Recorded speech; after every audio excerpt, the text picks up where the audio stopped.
all know we are in cycle 2 monitoring, and part of that cycle 2 monitoring was a low risk questionnaire phase for all of the agencies and the recipients who were risk assessed as low risk.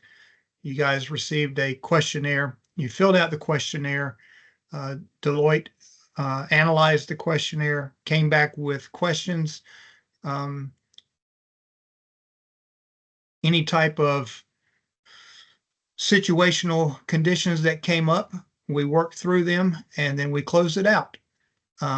That phase of the monitoring has passed, and they have the results, and they are here to share those results with you. Kind of like what they did last year with when we finished phase 1.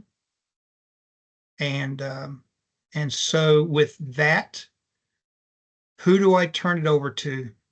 Natalie, Chris, Joe, who is taking the lead on the presentation today?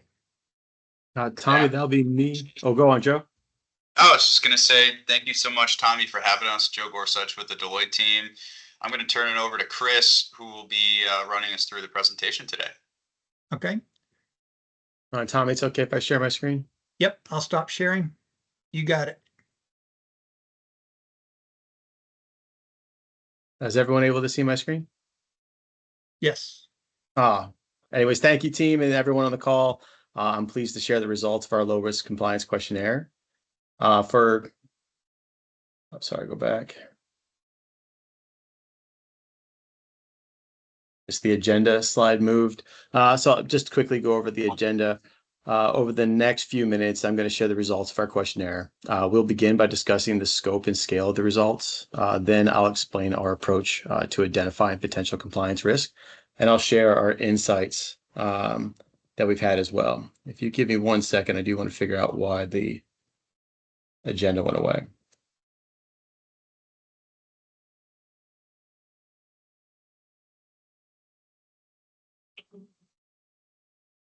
My apologies, Joe. Everyone on the call.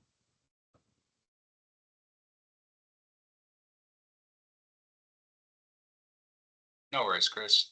I got you covered. Do you have it up there? Oh, yeah. Yep. Oh, perfect. Thank you. All right, so going with that agenda again. So again, we're going to be starting off with the introduction. We're going to be sharing the results of the call. We will begin by looking at the scope and scale of the results, and then again, I'll explain some of the compliance issues that we identified, along with some insights. And at the end of the call, we'll have some time for hopefully a little bit of a Q&A. Joe, for the next slide. So our first slide shows the scope and scale of our lowest questionnaire. We received 27 responses. This represents 20 projects and over 152 million in SFRF funding. That's about 5% of the total award. These responses provide a meaningful sample to understand where entities see potential compliant risk across both state agencies as well as subrecipients. A key takeaway from here is that overall, survey respondents identified 86 potential compliant risk based on their self-assessments, 27 reported by state agencies, and 59 reported by subrecipients. On average, the results were fairly balanced between the two groups. But importantly, and something I'd like to note, is that about 85% of survey responses identified at least one potential risk based on the entire survey. However, the total responses did not indicate any kind of widespread compliance issues. Joe, for the next slide. Our next slide demonstrates our process for identifying potential compliant risk. Basically, we used yes/no questions to create a standardized screening process across selected compliance risk categories, such as financial management, procurement, policies, and procedures. Potential risks were identified based on the responses. So, for example, if an entity said no to the question of, do you have a fraud, waste, or abuse policy, this would indicate a potential risk. Conversely, if there was a yes response, this would suggest that there is no immediate risk. Basically, this straightforward approach allows for consistent data collection and analysis. It also allows us to highlight quickly potential risk areas that may require attention, while at the same time acknowledging the real-world need for follow-up validation, to be sure. And for the next slide, Joe. So our next slide includes two parts. On the left, or my left of the screen, is a raw count of the top 5 reported compliance risk categories. On the right, we created a tree map. This adjusts for the differing number of questions in each category. Basically, here we controlled for the number of survey questions per category because some had more questions than others. This approach makes the results more comparable and prevents any category from being unfairly weighted. So after adjusting for differing question counts, we found that the top 3 compliant risk categories by raw count, financial management, procurement, policies, procedures, showed similar results to each other. Although financial management had the highest raw count of self-reported risk, the normalized rates indicated comparable self-perceived risk across these categories. The key takeaway here is that all 3 areas require equal attention to mitigate potential compliance risk. Notably, in the survey, closeout had the lowest self-reported risk. However, since most entities had not yet entered this phase, we anticipate more questions will arise as entities complete their SFRF funding or activities. For the next slide, Joe.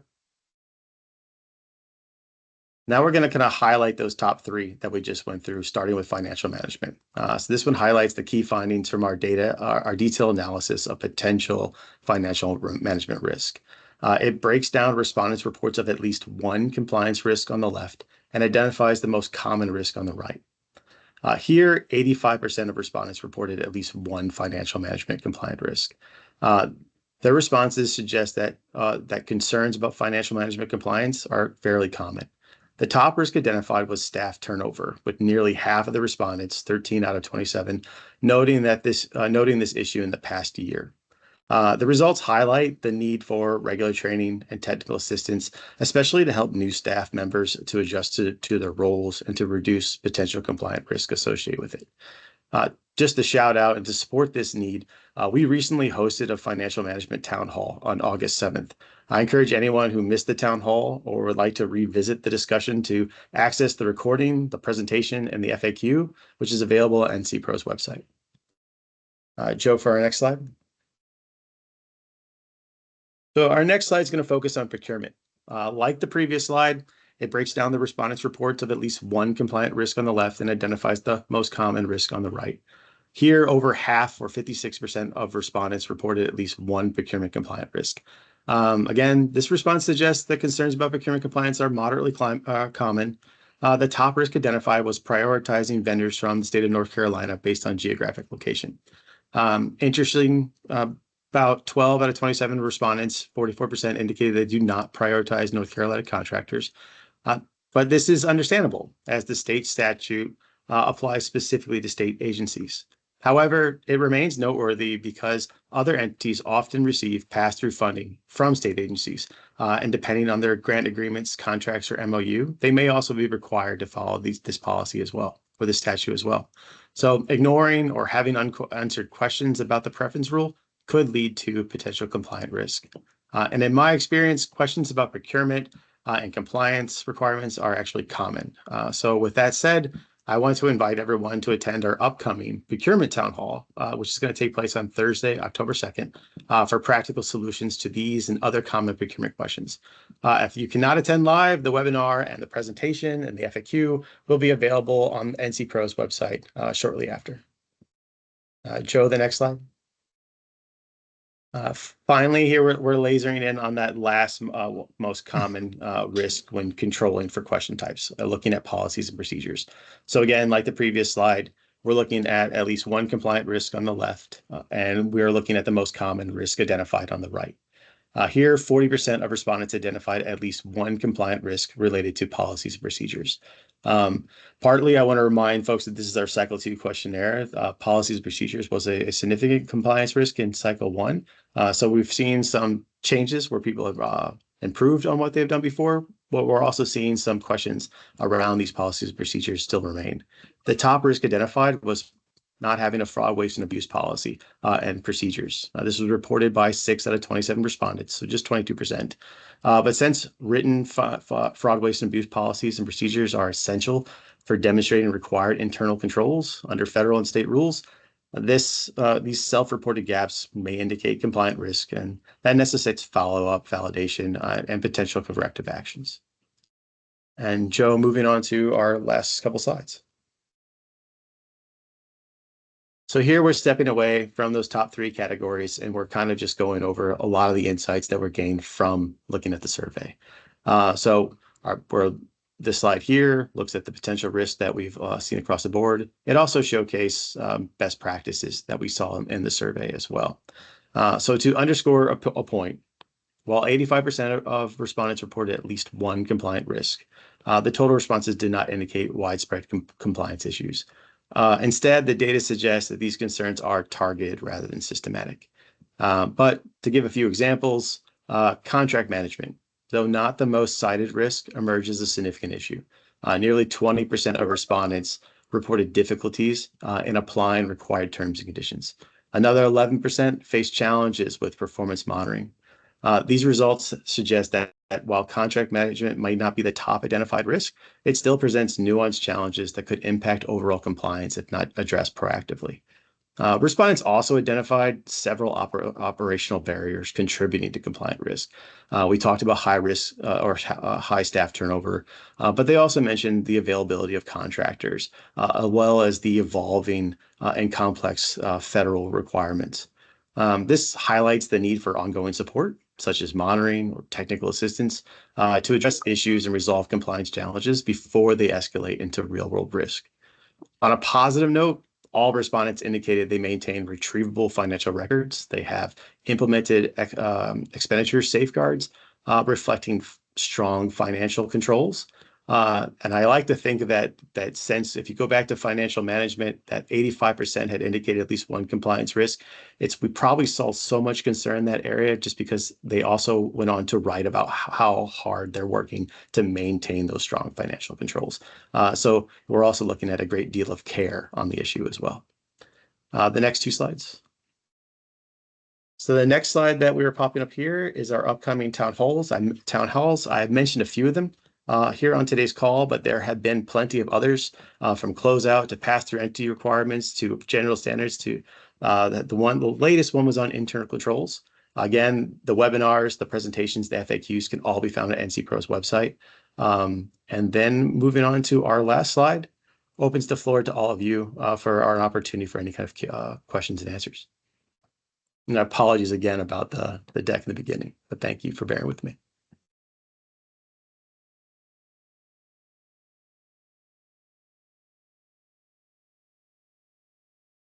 We had one question in the chat. I think it was answered. Steve, was that answered to your satisfaction? And Daryl, I see your hand up. Go ahead. Yeah, the last risk that you had about policies regarding fraud, waste, and the like. Yeah. Do you have examples of that you could share with us, or relative to the correctives that were then put in place to meet management moving forward? I do want to turn to the NCPRO team on examples on policies that others might be implementing. Daryl, I don't have any right in front of me right now, but let us get some and we'll get to you and provide you with some examples. That would be fine. Yes, sir. And I do want to shout out to anyone that's involved in the state's listservs, whether it's on financial management or procurement. I found those to be excellent sources for pinging our colleagues about some of the work that they're doing or any questions that we might have.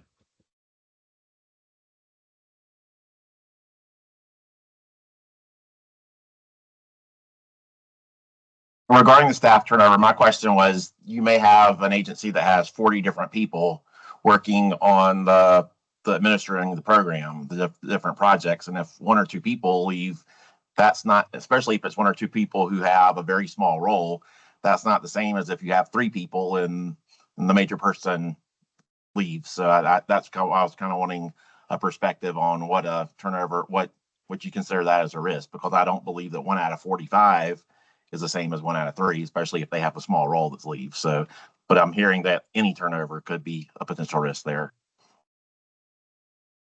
Yeah, I think this. Oh, go on, Tommy. My No, I was apologies. just going to say, Steve, I think you said it best right there at the end. Any turnover has potential risk, but you're right.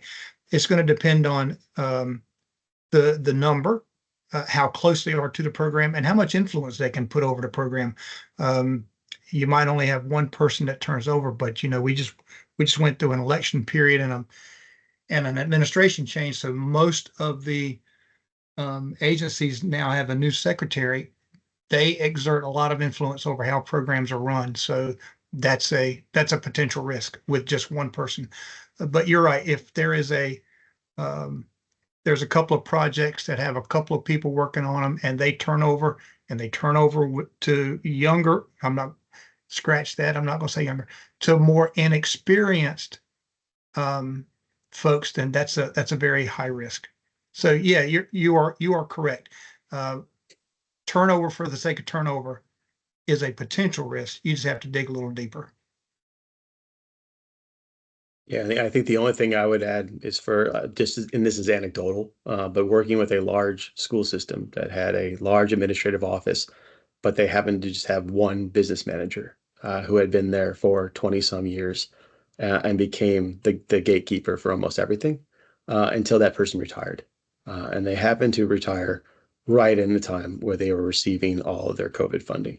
And it led to significant challenges for the institution to know what they were supposed to do in those situations. So I agree with you. You lose one person out of three. That's really, that's a significant loss. But it also depends on what each individual is responsible for. How long have they been there, and how quickly can you train up to replace these key individuals that many of us know and rely on. Tommy, would it be okay for me to piggyback off Chris's statement there as well? Yes.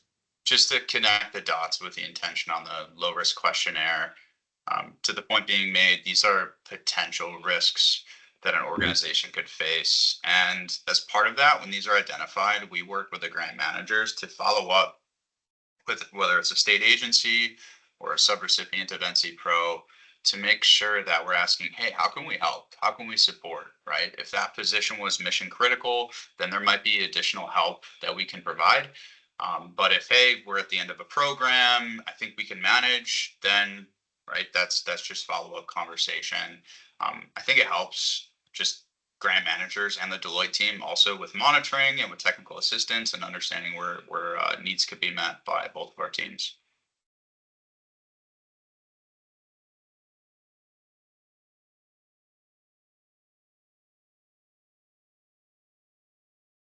Any other questions on Cycle 2 low risk questionnaire? Yeah, if there's no other questions, I just want to say thank you, everyone. I appreciate your time. I know it's valuable. So thank you very much. Yep. And you guys can hang on. I'll be here. Chris, I don't know if you stole young Jen's thunder, but I believe he was going to talk about, he was going to promote you guys for the upcoming technical assistance training. Young Jen, you want to talk a little bit more? Okay, I can quickly go through this. Sure. Go to the next slide. Yeah, thank you very much, Chris. Already covered this. We have 3 more sessions.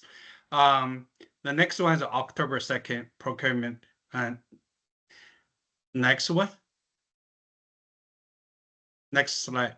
Just to let you know, if you missed the previous sessions, all the recordings, PowerPoint presentations and FAQs in NC Pro website. Check our NC Pro website to find the previous training materials. Thank you very much. Are there any questions about the upcoming technical assistance sessions? Those have been very well attended. We are averaging about 160 to 165 people per session. So we have felt very good about the information we've been passing out to the state agencies, to our recipients, to anyone in the state that wants to come to these, because we believe that federal funds will continue to come, and we want to make sure the state of North Carolina is prepared for them. I will go back to this slide right here. The next session is procurement. And in cycle 2, the remainder of cycle 2, which is consisting of the medium risk and the high risk monitoring site visits and virtual visits, procurement is a hot topic.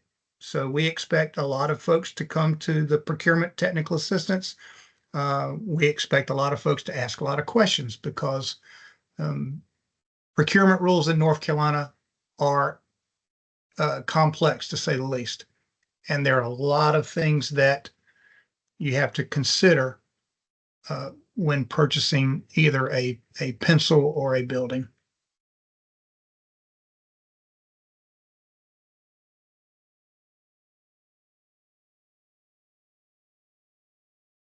So, any questions?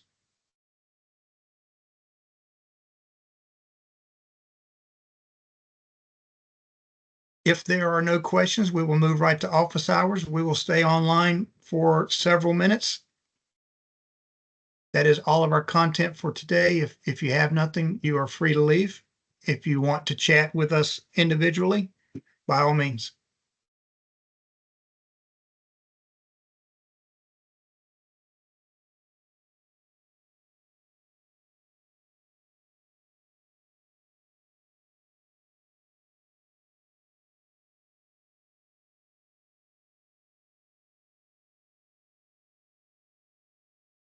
Tommy, would you like the Deloitte team to stay